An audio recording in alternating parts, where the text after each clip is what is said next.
Welcome to The War from Boise, Idaho. This is your host, Adam Graham. If you have a comment, send it to me, box13@greatdetectives.net.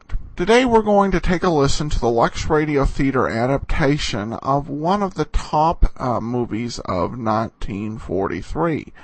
It is the RKO production, Hitler's Children. It is based on a book by Gregor Zimmer entitled Education for Death. And it takes a chilling look inside the world of German education and the Hitler Youth. The studio suggested changing the name since it was thought to be a box office bane to have Hitler in the title. But the title remained, the story helped to sell the film. So here, from May 24th of 1943, is the Lux Radio Theatre presentation of Hitler's Children.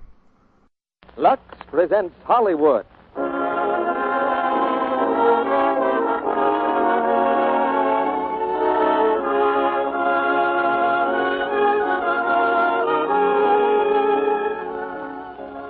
The Lux Radio Theatre brings you Bonita Granville, Otto Kruger, Kent Smith, and Walter Reed in Hitler's Children.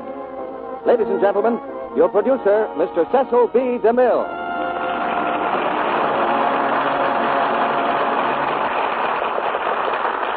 Greetings from Hollywood, ladies and gentlemen. A few months ago, a bomb struck Hollywood. The bomb was a motion picture called Hitler's Children. I don't know what the producers expected, but they woke up one morning with a nationwide sensation on their hands. A picture with a modest beginning that suddenly exploded into one of the biggest hits of the year. That makes Hitler's Children a radio prize. We had a hunch it would be. And so, to use an old Hollywood expression, we sewed it up well in advance. Tonight we have three of the original players who appeared in the RKO picture: Bonita Granville, Otto Kruger, and Kent Smith. And with them, we present one of this town's very promising young actors, Walter Reed. Hitler's Children is not a war play, but it draws back the curtain of mystery that surrounds the Nazi fortress and gives us a thrilling glimpse of how the hate and horror and cruelty may be defeated from within.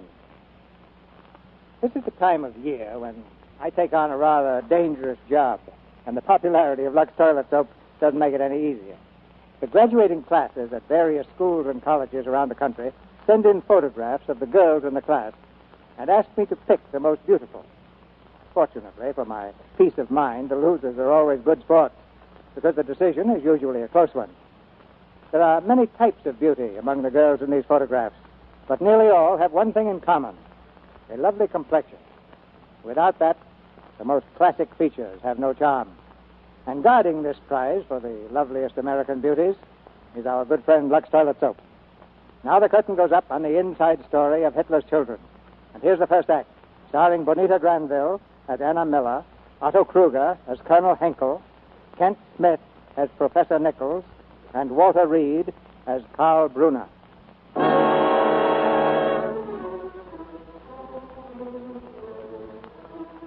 The youth of Germany have dedicated their lives to the glory of Adolf Hitler.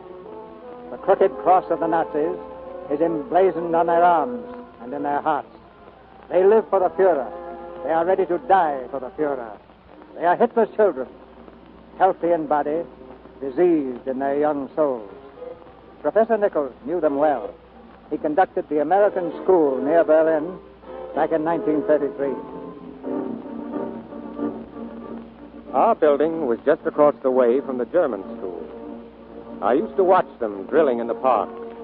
Boys from 10 to 16, the young folk. They were taught to march together and to think together. Their minds were the same as the uniforms they wore. I remember one spring afternoon in 33, my boys and girls were playing ball in the yard. Suddenly there was a fight. When I ran out, I saw my kids and the German boys. They paired off in a grand free-for-all. Give me that ball, you! Give it to me! Say please. I will not say please!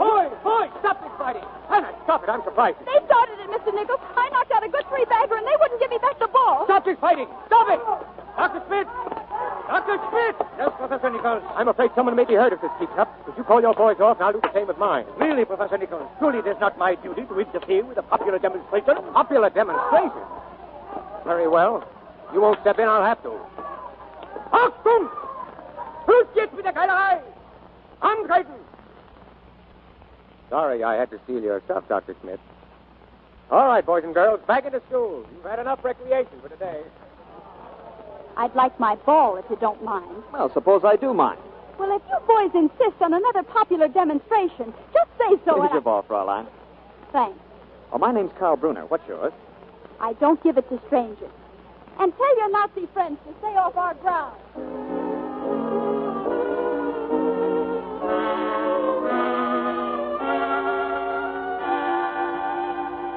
Well, that's how it all began. A boy, a girl, and an argument. But it didn't end there for either of them. Of course, the Nazi Party took most of Karl's time. They taught him things like this. We shall win the true crown of glory like the knights of old. We shall die for Germany. We shall rest forever in the holy soil of Germany as conquering heroes of the pure. To die for Adolf Hitler is to live for Germany. Heil Hitler! And then in the afternoon, he and his friends would report for party duty. Forward! Forward! Yes, the party planned for everything in the life of a good young Nazi. Everything except the moment when a girl might be playing a piano and the boy might be interested. Karl came to the window of our music room that afternoon. Anna was practicing. Hello. You shouldn't be seen over here. What would Dr. Schmidt say? And dear Mr. Schickelgruber. You know, you play very well for a girl. You're not mad at the piano, too, are you? Please don't be. You're a funny one, all right. Why are you always fighting with us all the time? I'm not fighting now, am I? You know, I can't figure you out. What are you doing here anyway? I came because I like to hear you play. But more like you played the other day. You mean like this? Yeah, like that. You know, sometimes you don't sound like a German at all. That could be. I was born in America. Then you're an American. No, I'm a German. I'm proud of it. That's a strange coincidence. I was born in Germany. You were? Yes. But I'm an American. And proud of that, too. But if you're an American, what are you doing in Germany now? My parents loved Germany. They wanted me to love it, too. So they sent me here to live with my grandparents for a while. Mom and Dad are still in New York. But how is it that you go to this American school? My parents wanted to be sure I'd come back an American. Do you really want to be an American? Want to be? Listen, my friend, I am an American, and if you have any objections, just put up your fist. Please, this is not another popular demonstration.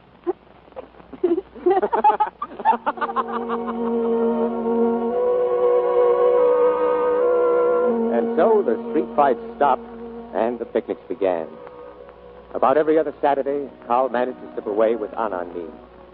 And we all got to know each other better in the lovely hill country south of Berlin.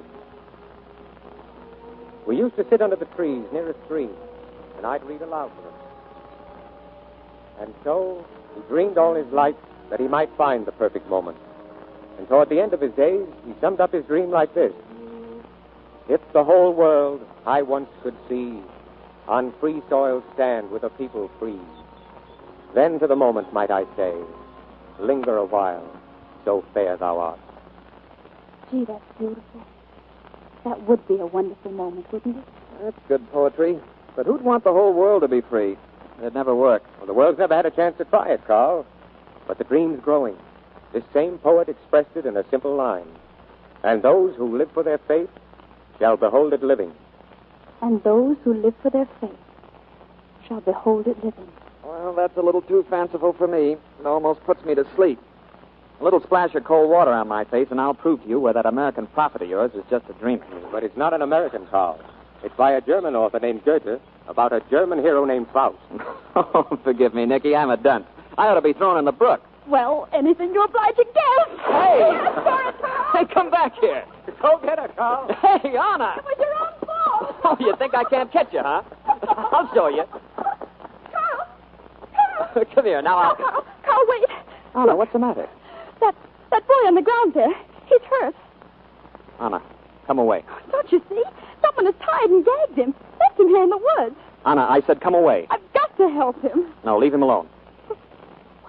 saying? I said leave him alone. This is none of our business. Are you crazy? But this boy is in pain. Listen to me, Anna, and try to understand. Look, even the boy is trying to tell you. Well, I'm going to take that gag off. I don't care what you say. There. Oh, please. Please leave me alone. Go away. What's happened to you? It's only a game. I was a spy and I was caught. And this will teach me not to get caught again. But how long have you been lying here like this? Only a few hours. It's nothing. How old are you? I am 9, Fraulein. And if I come through this test well, I'll be taken into the young folks soon. Tell me, do you want to be untied? Shall we take off the ropes? Oh, no, comrade. I'll replace the gag. Thank you, comrade. Heil Hitler. Heil Hitler! Carl, you would... It's too shameful. It's too horrible. Anna, wait for me. Well,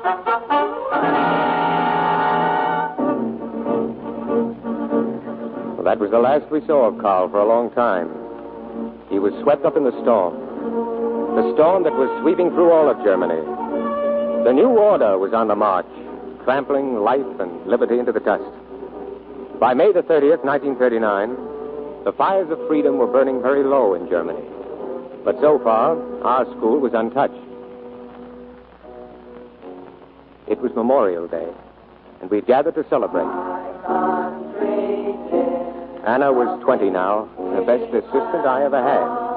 As we stood there singing in the schoolyard, a car drove up and 2 Gestapo officers came towards us. They tried to interrupt our song, but I'm glad to say they were unsuccessful. Attention! This singing will stop at once. Salute, damn it! Salute! Now, Taylor!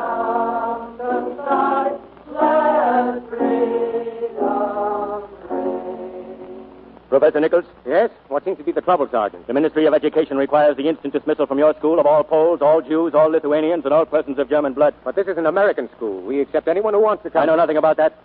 Those whose names I read will fall out at once. Klein, Taylor, Stolbach, Martin, Dorchek, Stevens, Horowitz, Ivan, Miller, Anna. Miller, Anna! My name is Miller. Anna Miller.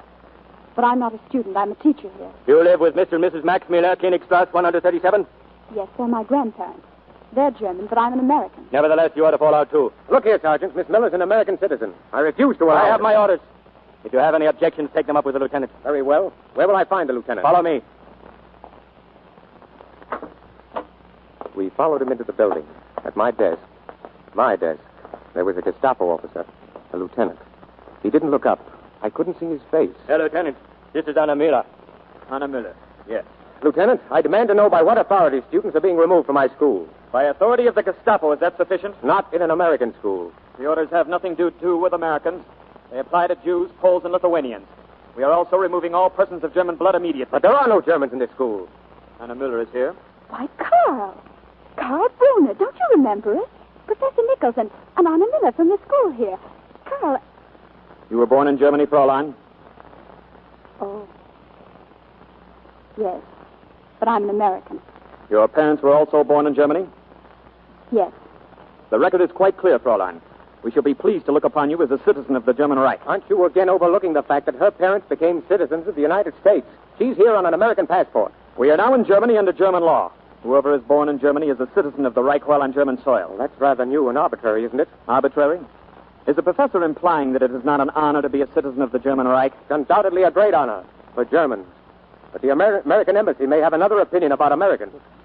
You may do as you wish about that, Herr Professor. Sergeant? Yes, sir, Lieutenant. You'll take Fraulein Miller with you. Wait. Where are you taking her? Where? I demand to know. That is also a matter between Germans, Herr Professor. The Reich will decide where and how Germans can best employ their abilities. Take her, Sergeant.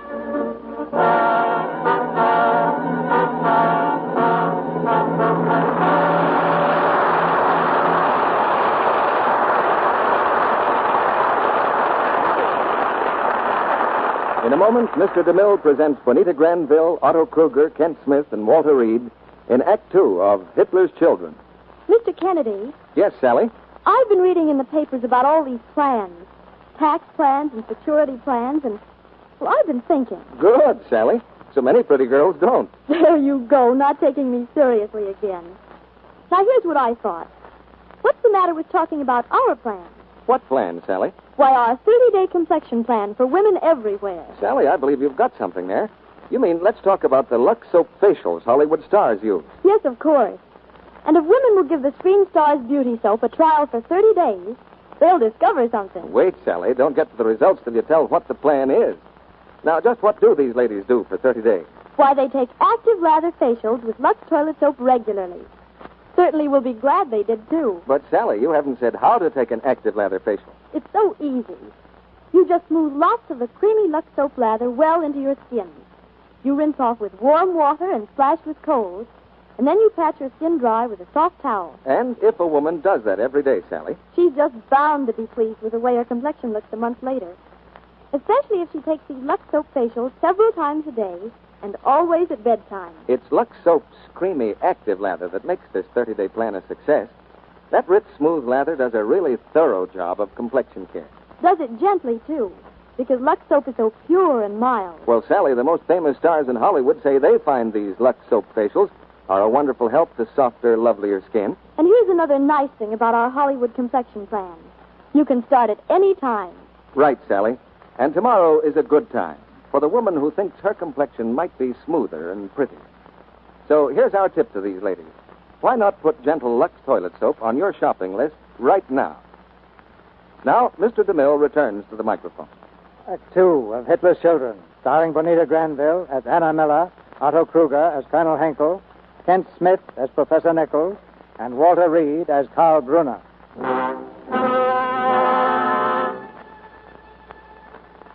There is a song that Hitler's children sing. It says, Adolf Hitler is our savior.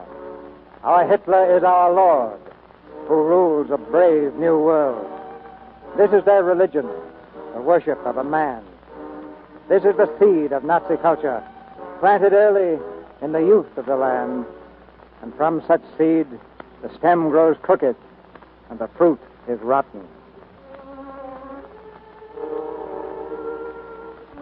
Karl Brunner, our friend, sent Anna away.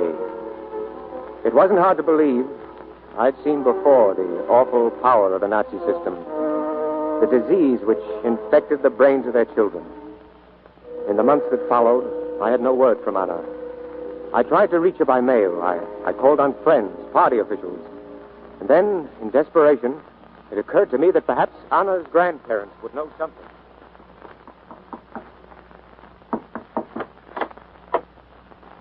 Yes? Who is it? It's Professor Nichols, Mr. Miller. Don't you remember me? Yes, but please go away, Herr Nichols. We do not know anything. Mr. Miller, I must find out something about Anna. Please, Herr Nichols, not so loud, I beg you. It's better if no one sees us talking to you. Mrs. Miller, you've got to tell me what you know. She came here that afternoon for some things, and then they took her away. That's all. She said she would be all right. She said we should not worry. I'm trying to find out where she is. I want to do something about it. Do? What can anyone do? Well, at least you have the right to ask. No, one must never ask questions. Mr. and Mrs. Ruhmann down the street. They asked some questions about their grandson. He was in the army. They took the Ruhmanns away. They said they were sick, very sick. They never came back. Yeah. They said they died in the hospital. But I know. They put them to sleep in the hospital. Mama. They put them to sleep with gas. Mama. They murdered them because they were too old and asked too many questions. Mama, please keep quiet.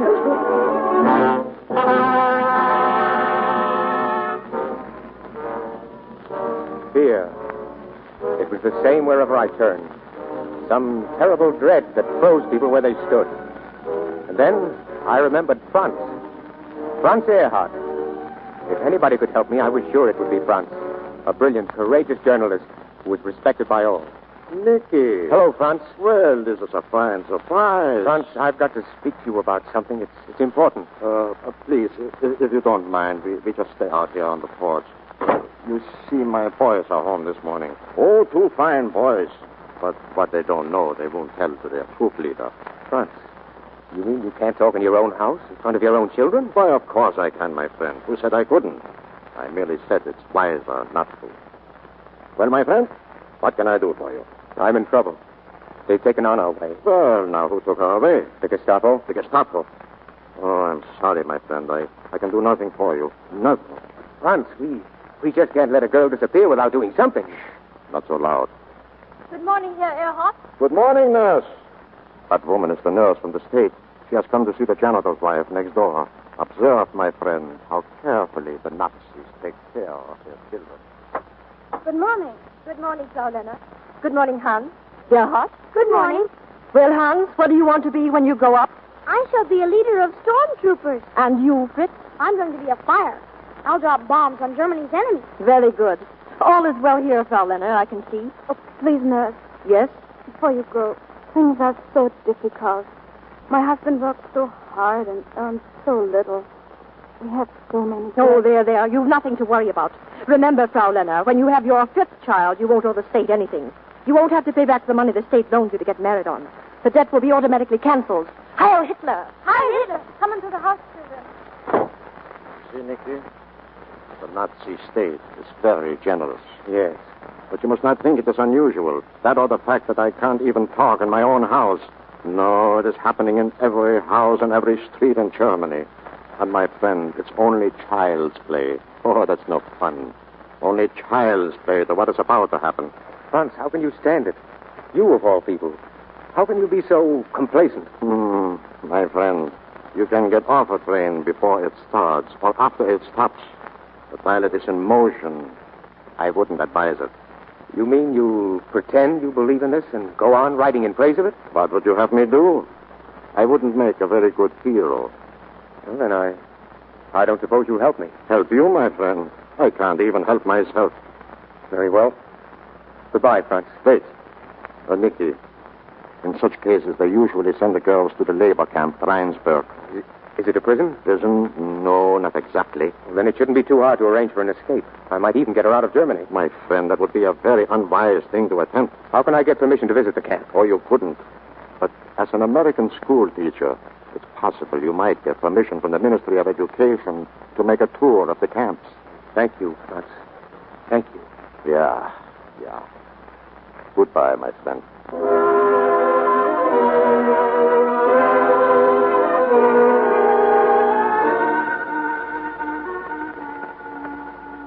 I will take up your request with the various departments, Professor Nichols. Well, thank you, Dr. Graf. I should like to tour all the camps in Germany. You know, Professor, not many foreign educators seem interested in our methods. Perhaps they're afraid they might approve. Good morning, Graf. Oh, good morning, Colonel. Colonel Henkel, may I present Professor Nichols? How do you do? The Colonel is from the Gestapo, but he's an educator, too. A Rhodes Scholar at Oxford. And this is the Colonel's aide, Lieutenant Brunner. Yes, we've met before. Oh, have you, Carl? Where? I had charge of the detail to remove some foreigners from the American school. Oh, yes, of course. Colonel, the professor is eager to gain permission to visit our labor camps. He's interested in studying our new educational methods. Good. I must say, Professor, I admire the spirit of your inquiry. I sometimes think it would be interesting to go back to Oxford for a similar investigation. There'd be so many surprises in store for my English friends. I'm sure of that, Colonel Henkel. Well, since the Colonel seems to approve, we should have permission for you in a few days, Professor. Well, thank you, gentlemen.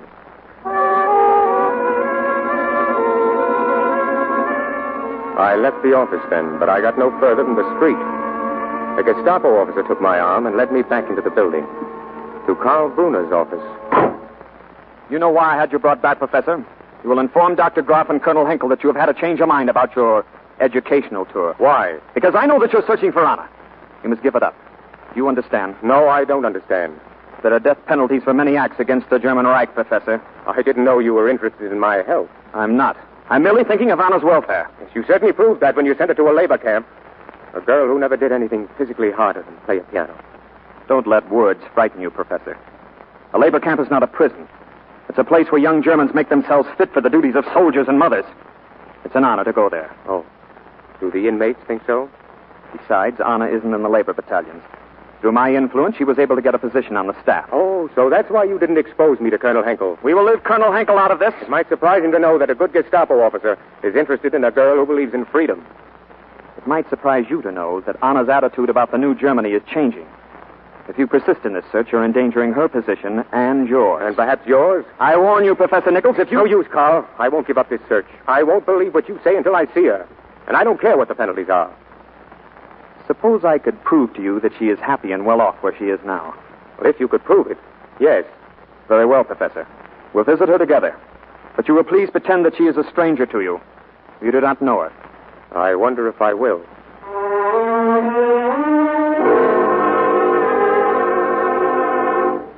Come here, Anna. Yes, Matron? You know Lieutenant Brunner, Anna. And this is Professor Nichols of the American Colony School. Oh. How do you do, Professor? How do you do? The lieutenant has requested that you show him and Professor Nichols around the camp. I shall be glad to. Oh, before you go, Lieutenant, may I see you a moment? Of course. In my office, Lieutenant. Hannah, I've been trying to find you for months. Oh, Nicky, it's so wonderful to see you. I've got to talk quickly. I'm arranging plans for your escape from here. We'll get you out of Germany through the underground. Oh, no, Nicky, please. We mustn't even think of it. Don't worry, Hannah. If we plan it carefully, there won't be any danger. But you don't understand. I want to be here. Hannah, you're just playing a game. It isn't necessary. I understand. I'm not afraid of the risk. No. No, I'm quite happy here. Are we ready, Fraulein? Yes, Lieutenant. If you will both follow me.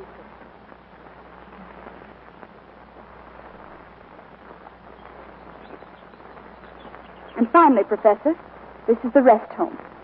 Here the girls receive the finest attention the state can provide. You mean these girls are here voluntarily? They are drafted to serve just as men are in the Army, and they serve just as proudly. You will observe, Professor, that the rest home contrasts considerably with the other sections of the camp. As you have seen, they work hard and live simply to fit them for their duties. But when the girls come here, it is different. Nothing is considered too good for those whose children will belong to the state. Does the state also offer them the alternative of a home where a husband and wife can bring up their own children? We have put aside the old superstitions, Professor Nichols. I've heard enough. Thank you, Miss Miller. Well, we seem to have lost Professor Nichols. Yes. Yes, we have lost Nicky. Anna, I'm glad to see that you're beginning to understand our way of life. Thank you, Herr Lieutenant. And now I must return to my work. Oh, wait a minute. You've done very well here, Anna. I've recommended you for special study in geopolitics at the University of Berlin. It's a very great honor. And it will bring us closer to each other. You must withdraw your recommendation at once. Why? Because I hate everything this place stands for. Anna. I lied to Nicky because there's no way out for me. And I won't have him killed trying to find one. I don't believe you. You're a German. If you'd only give our way of living a fair chance. You can't give evil and rottenness a fair chance. It's too late to withdraw the recommendation now. You'll be called to the Ministry of Education any day. I know you won't be foolish enough to refuse the offer. It would be dangerous for both of us.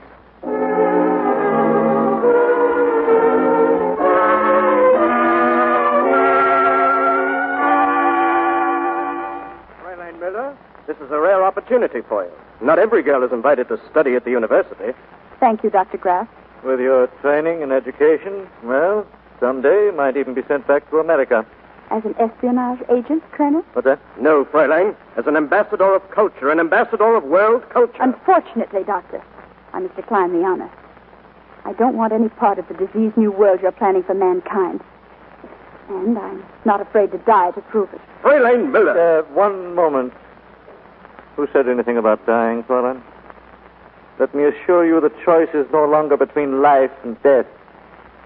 Dying, my dear Fräulein, is a luxury these days. We must all live and work.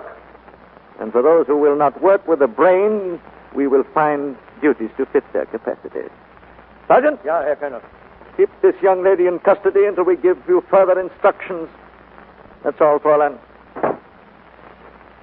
Well, she was allowed to come very far for a person harboring such thoughts. She was recommended and vouched for by your protege, Lieutenant Brunner. Oh, really?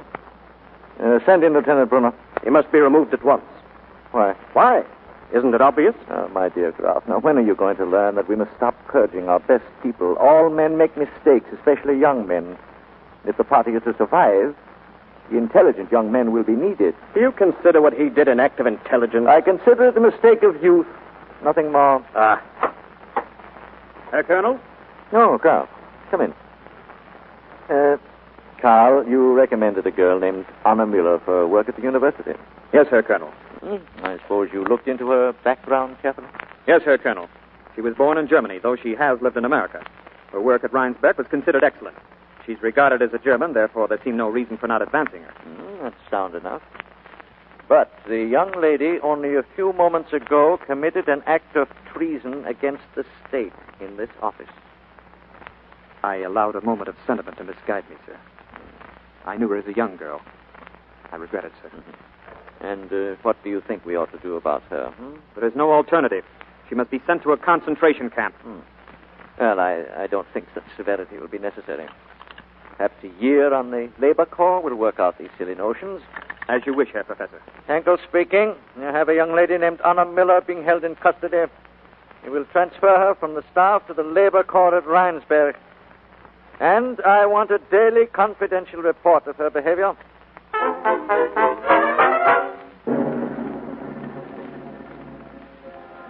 Behavior report to Colonel Henkel. Anna Müller refused to show proper respect for the Fuhrer. Anna Müller must be forced to do share of the labor corps. Anna Müller expresses dangerous political thoughts.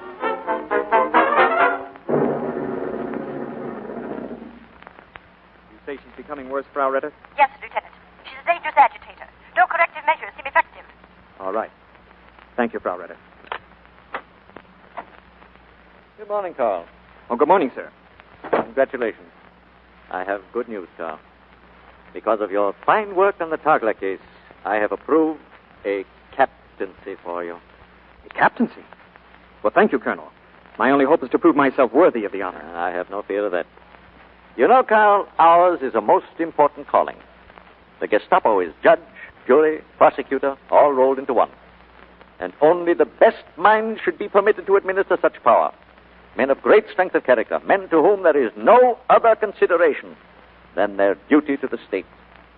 And that is why I have sponsored you, Carl. Thank you, sir.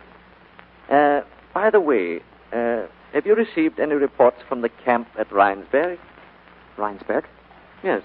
About the Miller girl?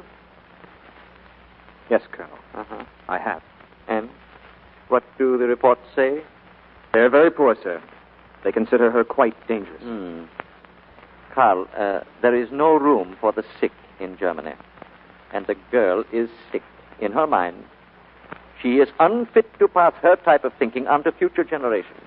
So I have recommended special treatment for her, Carl, at the Frauenklinik. The Frauenklinik? Yes. Have you any other solution, Carl? Or what would you do if you were in my place? If I were you, Colonel, I should do exactly as you will do.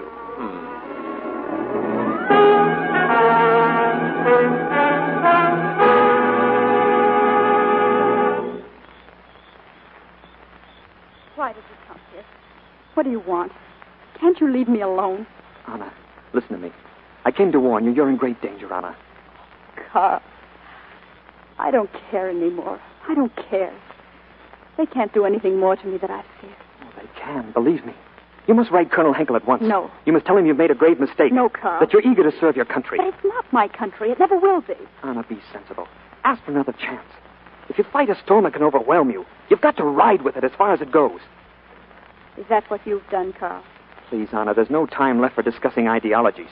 You must do what I ask you now, or you'll be treated as a dangerous political enemy. I told you, Carl. I can't be frightened anymore. Can't you? Anna, have you ever heard of the Frauenklinik? Do you know what happens to women who are sent there? I heard, yes. It could happen to you, Anna. It will. Unless you do as I say. No. Even that holds no terror for me now, Carl. If it's a choice between rearing a child for Hitler or never having a child at all. Oh, my darling, Anna. I love you so much. I love you, Carl. But it's too late. It was too late when it began. No, darling, no. We must only think that we love each other. Carl, do you remember? It was so long ago. If the whole world I once could see on free soil stands, with a people free, then to the moment might I say, linger a while. So fair thou art. Oh, Carl. Anna, I can't let them hurt you. There's no other way. There is one. It would protect you and satisfy them. The most they demand is that you have a child for the state. Carl. We love each other, darling. We'll be married. Don't you see how wrong that is? How deceitful? I only see that I love you, Anna. It wouldn't be our child. It would be the state's. Just another child to die for Hitler. Please, Anna. That's part of the confusion we mustn't think about. Each generation must look out for itself. Oh, no, Carl. That's where you're wrong. That's where you and Hitler and Goering and Goebbels and all the rest of you are wrong. Each generation must look out for the generation that comes after it. If our fathers and their fathers before them hadn't all hoped a little, dreamed and worked for the ones that came after them, why, we'd still be a pack of savages. That's the world you're working for, Carl. That's the world I won't bring a baby into. I'll never give in to them. And then my son and his son won't either. I won't, Carl, I won't! I won't!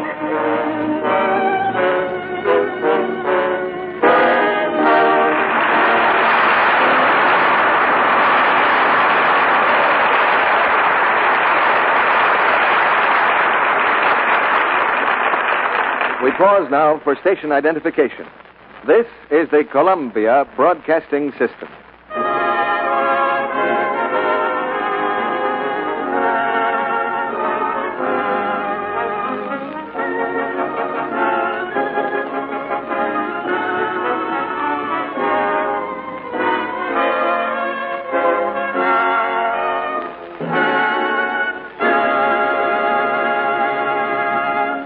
After a brief intermission, Mr. DeMille presents Bonita Granville, Otto Kruger, Kent Smith, and Walter Reed in the third act of Hitler's Children. I'm pretty sure nearly everyone feels like this once in a while, along about 6 in the afternoon.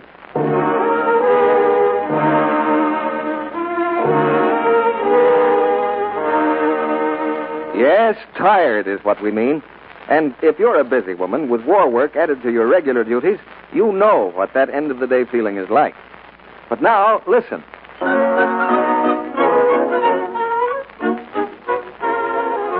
Well, that expresses how differently you'll feel a little while later if you follow a simple beauty prescription. Clever women have discovered... When I'm all tired out and have a date to keep, my Lux toilet soap bath is so refreshing. It gives me a real beauty pickup. Women find that Lux Soap's rich active lather carries away the day's dust and dirt in a twinkling, leaves skin fresh and really sweet. Yes, I love that creamy Lux Soap lather. It's so rich and quick, even in hard water. There's something truly luxurious about a Lux Soap bath. I see why screen stars call it a beauty bath. Well, you know, using this fine complexion soap as a daily bath soap, too, was Hollywood's own idea. Screen stars say active lather makes them sure of daintiness, sure their skin is exquisitely fresh. I'm keen about the Lux Soap perfume, too. It's the kind I like, not too heavy, and it leaves a lovely, delicate fragrance on my skin. It makes me feel sort of glamorous. And the fact that Lux toilet soap is hard-milled, made to last and last, is something I know you wise and thrifty buyers will be glad to hear, too. If you're not using Lux toilet soap for your daily beauty bath, why not try it? You're sure to like the sense of well-being this luxurious bath will give you. The way it leaves your skin smoother, softer, fresh and sweet as a flower. Now, our producer, Mr. DeMille. We'll put our stars on the witness stand when the play is over. Now the third act of Hitler's Children, starring Bonita Granville, Otto Kruger, Kent Smith, and Walter Reed.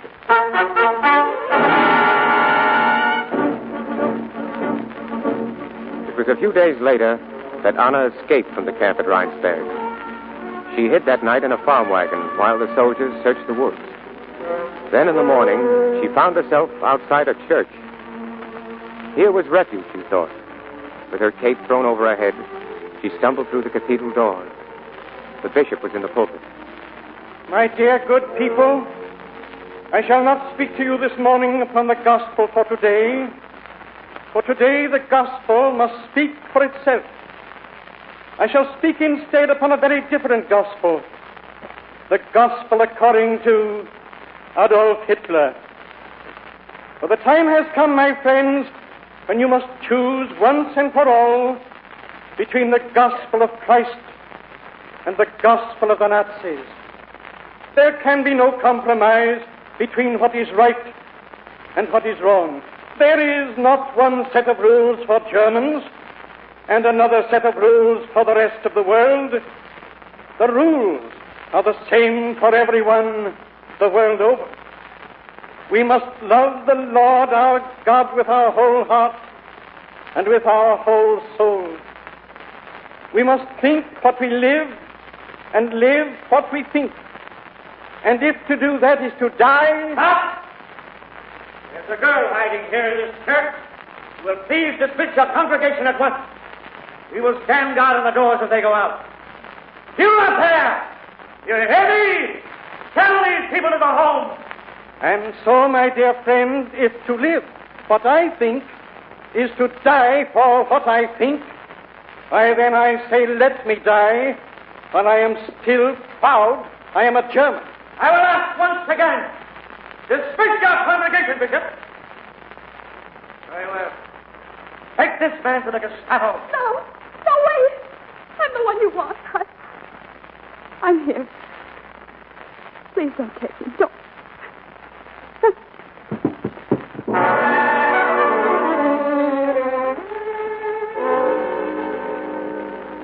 Well, Fräulein, who helped you escape from camp?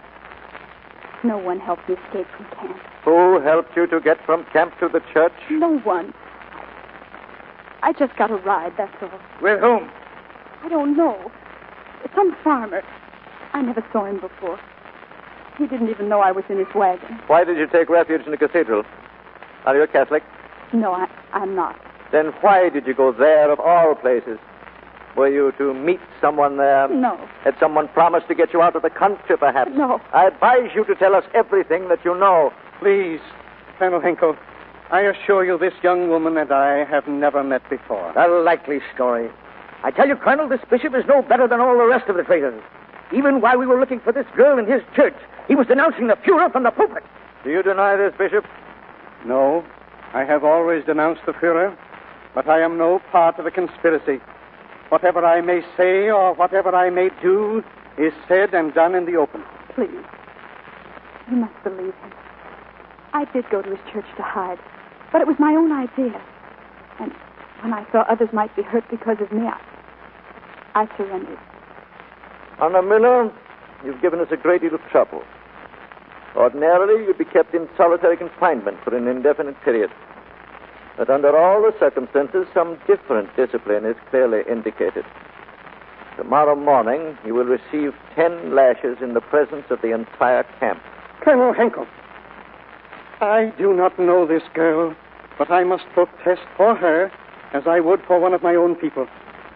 Has it come to this, that you must now whip women as well as men to bring about the new order in the new Germany? And after the 10 lashes, treatment at the Frauenklinik in Berlin.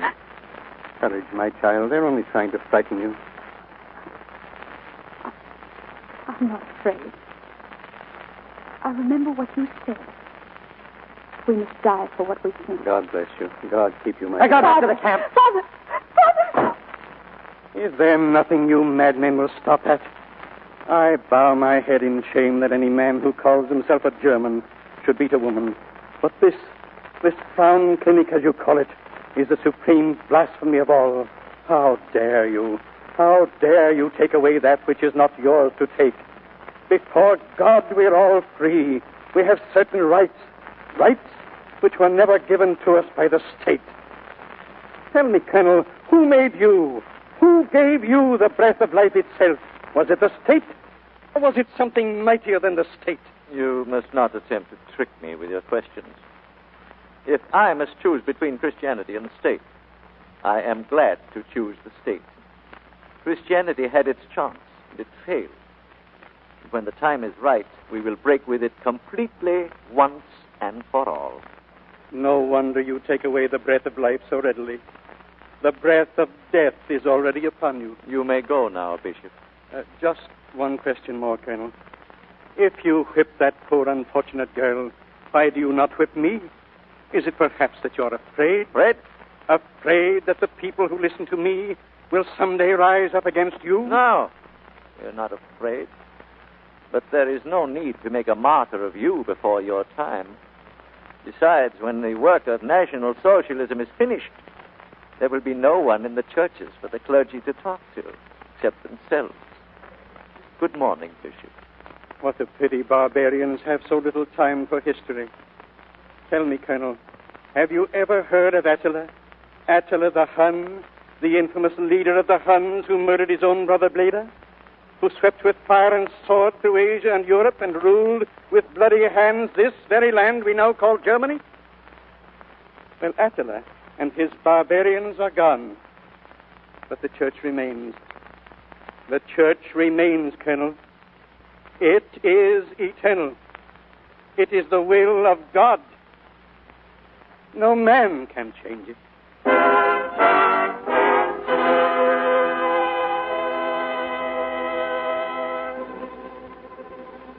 They came for Anna at dawn. Before the whole camp, they marched her to the whipping post. She knelt there with her hands tied, her lips moving in a silent prayer. Karl Brunner was there, too. He'd been sent by Henkel to test his loyalty. His face was pale, his eyes half closed as if to shut out the awful sight. Shall I begin now, Herr Captain? Yes. Stop it! Stop it! Stop it! Give me that whip! Herr Captain, have you ever tasted it? Now untie your hands. Do as I say, untie it! Herr Captain. Carl. Oh, Carl. Anna, no matter what happens, remember I love you. I don't care what happens to me now. You know this will be the end for both of us, don't you? I don't care. I'm not afraid. Anna, just once while there's still time, I want to tell you I was wrong, Anna, horribly wrong. And just once again, I want to tell you how very much I've loved you all the time. This isn't the moment to choose, Anna. But to the moment, my heart. Linger a while. So fair thou art.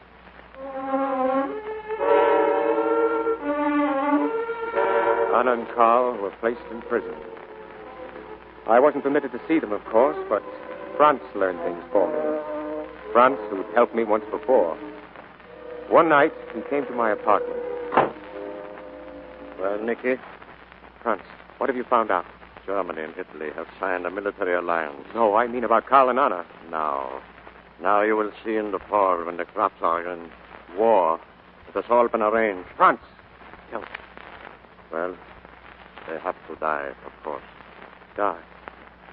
Isn't there some way I could get them out, even if we all got shot down at the border? It would be better. No, my friend, we wouldn't have a chance.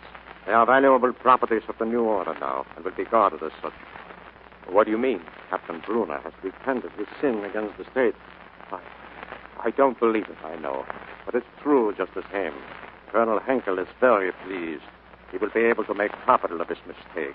He will give his protege a fine trial where Karl will beg the youth of Germany not to follow his example. You know that boy's not a Nazi at heart. Oh, it will be a fine trial. Broadcast all over the country and at a good hour, too, when everybody can hear. Then they will give him a fine funeral with military honors. Why should Karl say he's repented to cover up for Colonel Henkel? He has to die anyhow. You Americans will never understand us. Maybe it is the will to obey that is in us Germans. How easy to march in step once you have started. Where are they now? I understand they have put them together, at least near enough so they may speak. It is a good Nazi trick. They let prisoners speak together. Then they make a record of everything that is said.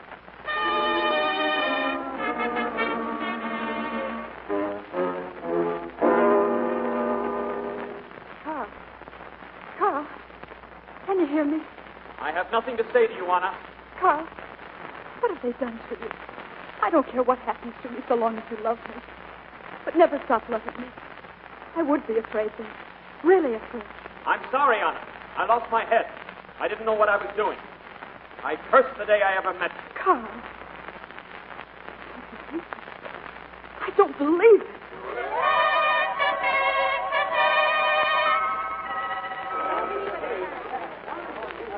Today, all over Germany, by special permission of the Ministry of Propaganda, we bring you the trial of Captain Karl Brunner and Anna Müller. We're in the courtroom now. The defendants have just entered under guard. The prisoner, Captain Brunner, will be permitted to make an opening statement. Oh, Brunner, you have the right to make an opening statement if you wish. Have you anything to say for yourself? I speak today not for myself, but for the youth of Germany. I speak as one who has learned a great lesson. Our Fuhrer, Our beloved Fuhrer has often said that the future belongs to youth, and that the youth belongs to the future. And I know now how true that is. I beg you all to be warned by my example. I thought for a while it would be fun to be free, do just as I wished. I was willing to serve the right, but I was not willing to obey it in all things. Some things I wanted to decide for myself. Some things I said were no business of the right. Yes, in some things I put my will above that of the Fuhrer. From all this I have learned a great lesson. And the lesson, in the words of a German poet, is this: those who live for their faith shall behold it living. And my faith, my friends, is the faith of the great Goethe. If the whole world I once could see on free soil stand, with the people free, then to the moment might I say, linger a while, so fair thou art. To the youth of Germany then I say, this is my lesson. This is the lesson of life. But this is not the lesson that you are learning in Germany today. You are not learning the lesson of life. Your education is the education for death. You do not live from day to day. You die from day to day. For to live is to be free. Have you any idea, my friends, what it's like to be free? Well, I'll tell you, for I was a free man once, and once you've had a taste of freedom, nobody can take it away from you. It's like a breath of fresh air that lasts to eternity. Long live the enemies of Nazi Germany!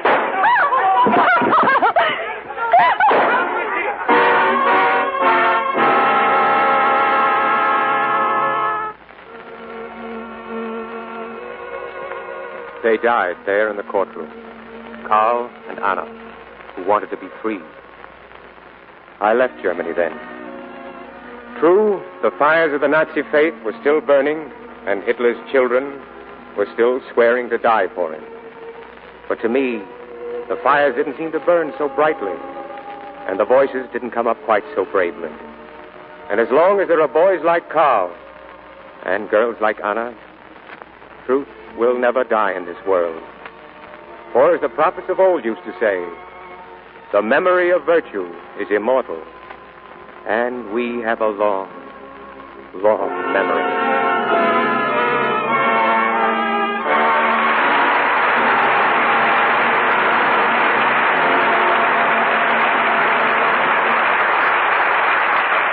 From the land of Hitler's children, we return to the stage of the Lux Radio Theatre. And a curtain call for Bonita Granville, Otto Kruger, Kent Smith, and Walter Reed. Thank you, C.B. It's a pleasure to be back here with three fine young players like my partners here. Young, he says. 18 years ago, I played a scene on the stage where a man held me close in his arms and kissed me. Lucky man. Who was he? My father. I was 2 years old. Oh, then you've been an actor since you were 2. No, Walter, I retired for a year when I was 3. But I found not working was pretty dull. I must try that sometime. Now take Otto Kruger. Between pictures, he does all kinds of magic with flowers and vegetables. What was that trick you did with a carnation, Otto? Oh, that was several years ago, C.B. I crossed a carnation with a petunia. It's quite successful. Well, what came out? Sweet peas? No, Kent. I call it a cartoonia. So if you have a little cartoonia in your backyard, thank Otto. Well, I'm more interested in vegetables right now, C.B. Well, tried crossing any of those?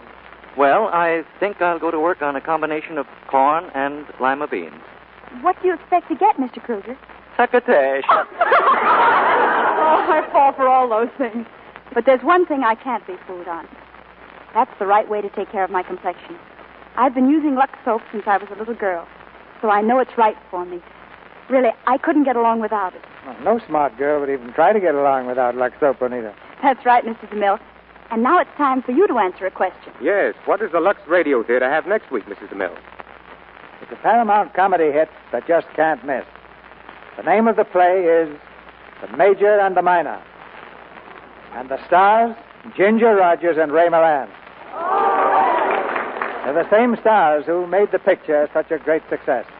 It's the story of a beautiful girl who poses as a child because she has only enough money for a half-fare ticket home. Complications like Ray Milland and a visit to a boys' military school give us a delightful play for next Monday night. Well, that was a wonderful picture, C.B. We've got a date. Good night. Good night, Mr. DeMille. Good night. Good night. And a big red apple to each of you.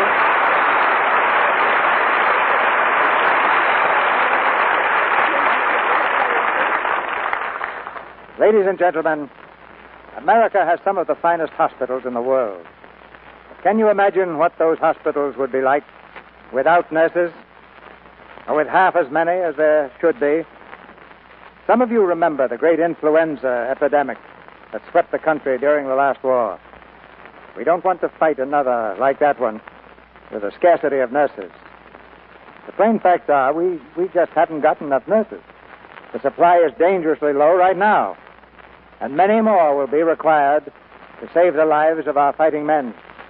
The solution is the immediate training of more nurses.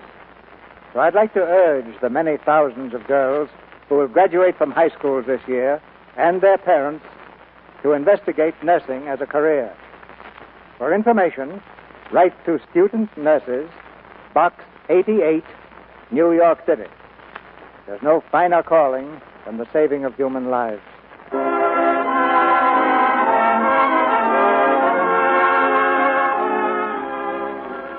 Our sponsors, the makers of Lux Toilet Soap, join me in inviting you to be with us again next Monday night when the Lux Radio Theatre presents Ginger Rogers and Ray Milland in The Major and the Minor. This is Cecil B. DeMille saying good night to you from Hollywood.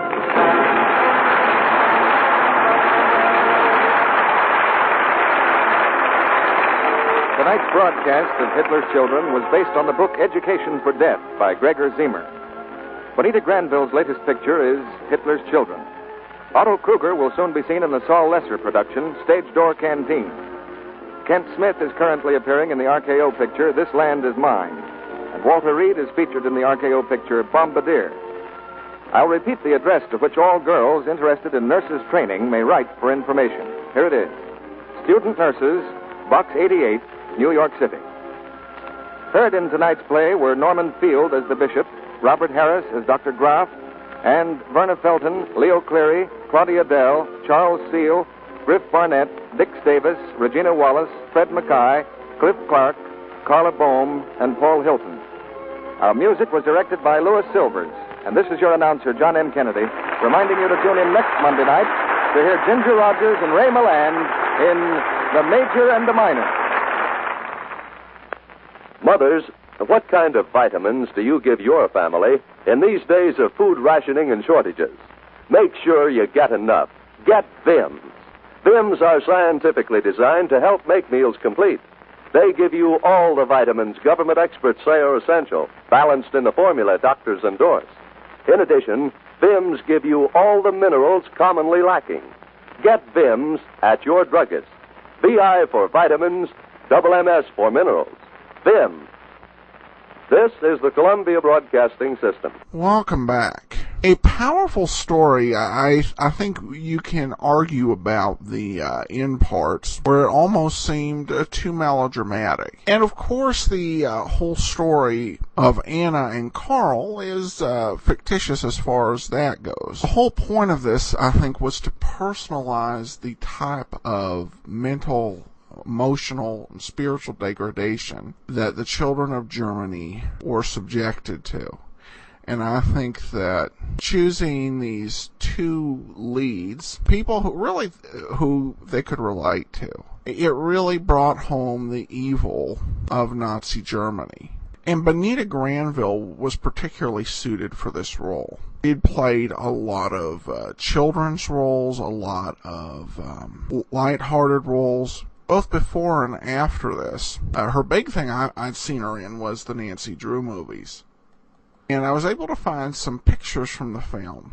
And it's just a very stark contrast, having this actress who in her roles kind of exudes this innocence, becoming the victim here. I think it definitely connected with audiences in 1943 and is part of the reason why this film was so successful and so powerful. Always there'll be challenges when you're adapting a story. The book you're working from isn't a novel but a nonfiction book. You've got to get in key elements without boring the audience. And I think for the most part this one did a fairly good job. The other, I should note that there was another adaptation, which obviously wasn't made for radio. It was a Walt Disney propaganda cartoon titled directly Education for Death, which was much more compact, but very stark and to the point.